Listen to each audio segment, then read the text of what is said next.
Things are pretty quiet at Zabeel stables around about now, which makes it a good time to quiz Satish Seemar about all things UAE racing.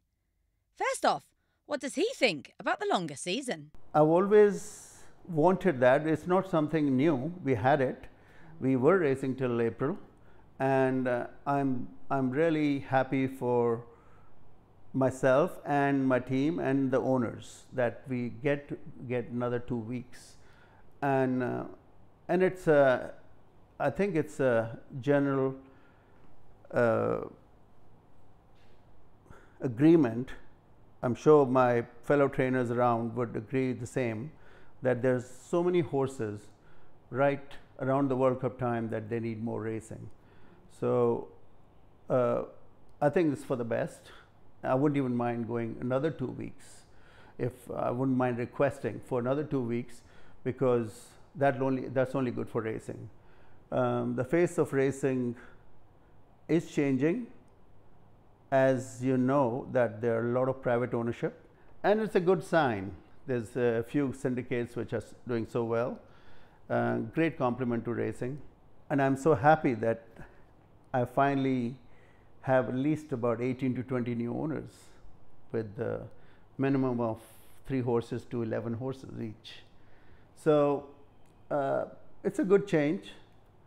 It complements our racing, complements this mega race course Maidan, and I hope with the new changes of extending the season forward, it only gets better. You've got a genuine World Cup contender in North America, so I guess $12 million for that race is quite nice. It is, and hopefully we'll have another one, I hope. You never know till the season starts that some star comes up. We've had a lot of 2-year-olds last year and a few added this year.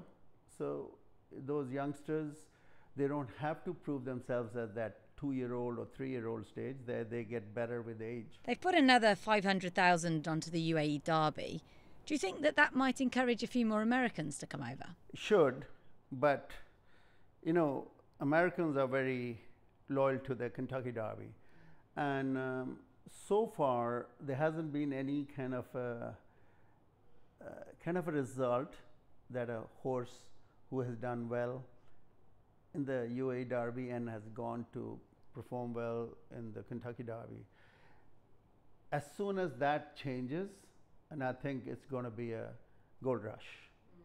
Hasn't changed yet, but we hope it changes. Last World Cup, I had a horse called Yulong Warrior. Didn't work out with him, but that was the intention. On the subject of Yulong Warrior, he's in California. Do you think he's going to come back to you?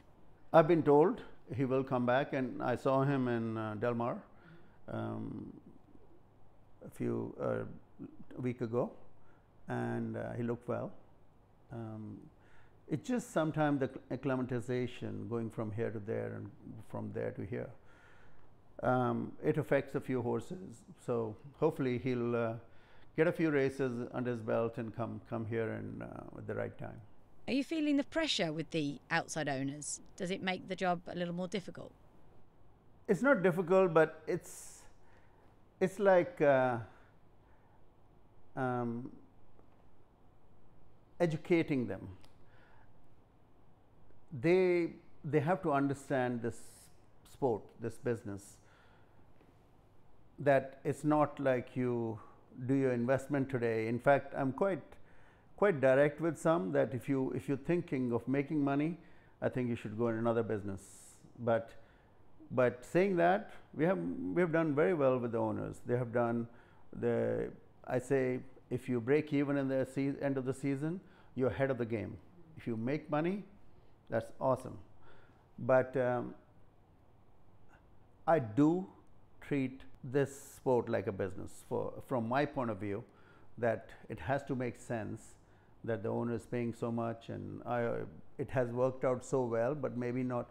One or two owners will always have a tough time every season, which is quite normal in this sport. But most of the owners are very happy, and they have done well financially, pleasure of racing enjoyment, and that's what matters a lot. I mean, that's with the certain horses changing hands and making profits. That's been amazing for the last few years for a couple of my owners.